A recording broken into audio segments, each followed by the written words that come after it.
Hi everybody.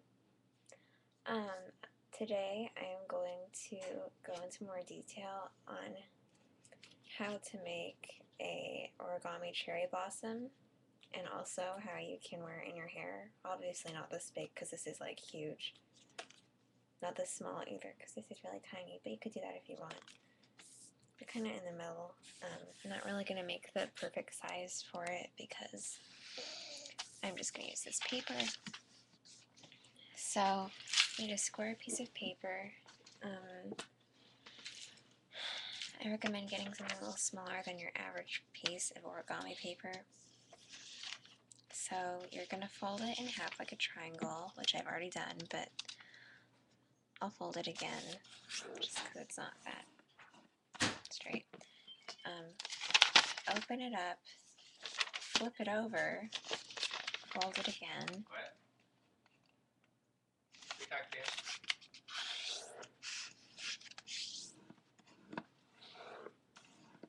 Open it up, flip it over, fold it like a rectangle. So right now we're just making a square base. Not sure if you recognize that.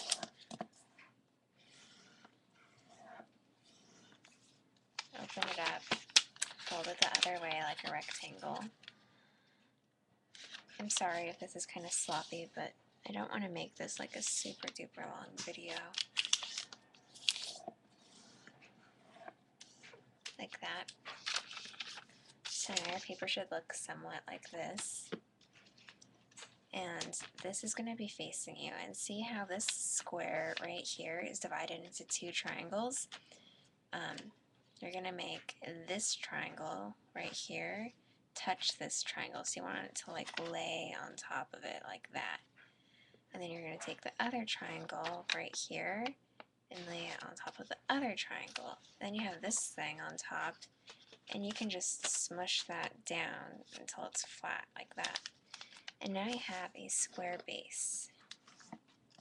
Next, what you're going to do is make sure that the open end is facing you and fold one flap to the center. Not both. See how there's one still here, but just one. And then you're going to fold the other one to the center. Sorry, it's not facing me, so it's kind of hard.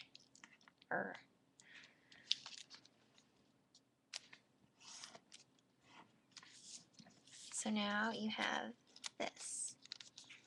Then you're going to open them up, and you're going to fold this part down in the middle. I'll show you what I did in a second, like this. So now see that this corner, see it like makes a big triangle in the middle. That's what you want. You want these two corners to meet at the edge, like that, and unfold it. And then you're going to take the top flap. We're going to make a diamond right now. Put your finger here, like that. I don't know, this is kind of hard to explain. And you want this triangle, or no, this triangle to touch this triangle, kind of like what we did before. So you're just gonna fold it like that, and then you want this triangle to touch this triangle, so you're gonna fold that down too. And you're left with this weird thing at the top, and you kind of just want to straighten it out. And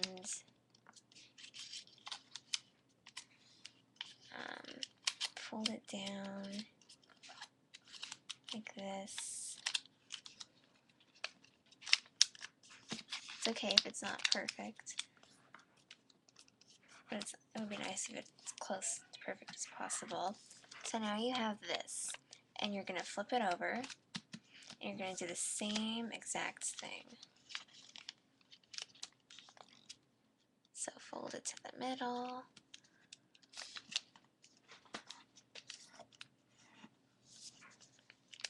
Fold the other side to the middle. You're going to end up with just one big diamond after we do this again. So you open it up, fold this. Cool. It's a little tough if you're just first learning how to do this. Fold this to here.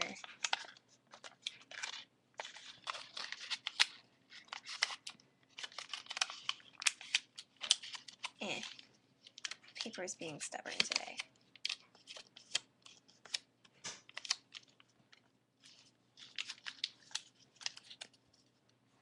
It's kind of hard because I'm doing this upside down. It's okay if they're not even, but try to make the tops like as even as possible. You have two legs down here. You don't have any legs up here. Side where you don't have any legs, you're just going to take one flap and fold the point to the very middle, so it looks like this. Okay, and then you're going to unfold it, and what you're going to do right now is you're just going to basically fold it to the middle again, except you're going to fold it on the inside so it doesn't show, like the triangle part doesn't show. So you open this up, and then you just fold it down there, and you straighten it out here. So it's going to look just like it did before, except without the point, because the point is underneath here, right? You're just going to close it up. Try to make it, try to make these two flaps like as close to this big one as possible, like as straight as that. And guess what? You're going to flip it over and do the same thing. Fold it to the middle, unfold it, open it up. You just have to open up the top part here. You don't have to open up the whole thing. Fold it down and kind of straighten out the edges.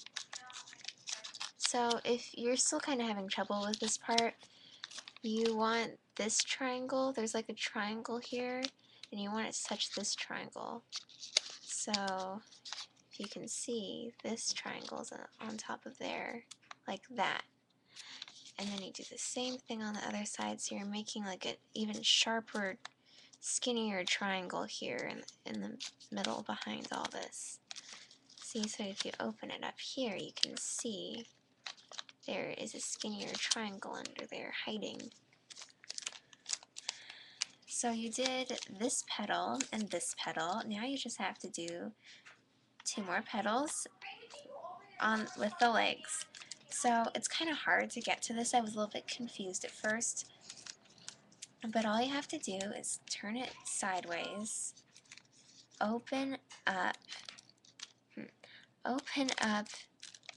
these two parts like this, kind of just like take these two parts and just fold them like that, kind of, and then you lift up one flap all the way like a triangle, turn it over, lift the other flap all the way until they're kind of touching, and then you turn it to the side and you take one of the petals right here and you fold it down.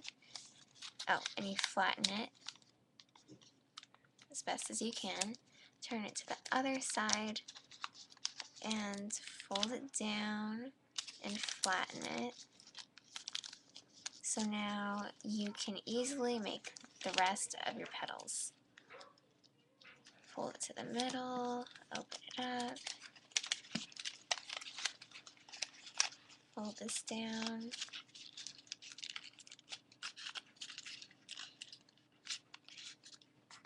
I think you kind of know how to do the rest if you've made it this far. I mean, like, how to do the petal part. And if you need to see it again, I guess you could just rewind it, show it more detail. But I've already explained it twice, so I think most of you have got it by now.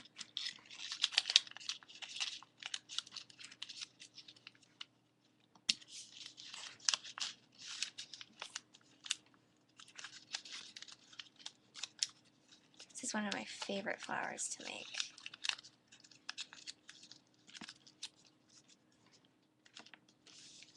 So now you have this. You have 4 petals. Doesn't really look like a flower at all right now. If you're going to fold one flap down and fold the other down, and look, now you have a pentagon. You're going to turn the pentagon upside down, lay it on the table, and you're going to just fold this inwards, kind of like we did at the beginning when we were making our diamond. So you see that right there? Just fold one flap inwards, and then we're going to fold the other flap inwards. So now this side looks like this, and then we turn it over and do the same thing. Fold it inwards, fold it inwards. So now you have this side, and you have this side. And this is the last part. We just need to open up the petals and flatten the flower. So take one petal right here on the flatter side, I guess, and open it up and turn it over and take the other petal, and then you have these two petals in the middle, and they're a little bit trickier to open, but you just want to take like the whole thing, and it doesn't have to, we're not like, I'll get to the other part and show you what I mean. Like, these are pretty flappy, flobby, that's that even a word, petals. Like, they're not going to stay, they're really weak, they don't have a shape, they're not defined, and you can't really, this is not going to stay very well. So what you can do two things. You're going to flip it over like this, and you can press down on it and maybe like fold these two petals back, and it'll be like more of a 3D flower. But if you're going to wear this in your hair or something, I recommend that, see this part right here? You're just going to pinch, pinch, pinch, pinch, like that, and just kind of smooth that part out. So this is kind of the stem of the flower, and you might want to fold it a couple ways back and forth just to like reinforce that shape. And if you flip it over, look, you have a cherry blossom. So now what you can do is, you can take something like this. I got this at Target. It's like a really heavy-duty bobby pin. See, it has like two more sides than a bobby pin would have. Two more clippy things than a normal bobby pin. And just clamp it down on there, slide it, and look, you can just clip this in your hair, and maybe take a barrette and clip it on here, or in your hair, so it'll stay better, because bobby pins and stuff like this don't work very well with my hair. So that's one way you could do it.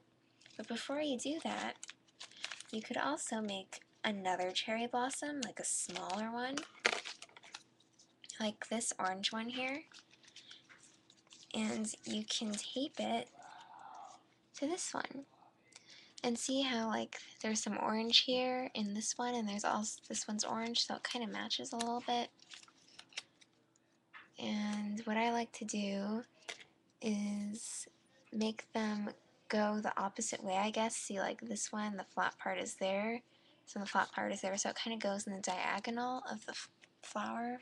I don't know if that makes any sense. You can either tape this or glue this, but I find the best way to do it is if you flatten out the stems again, you can take it and kind of wedge it in here.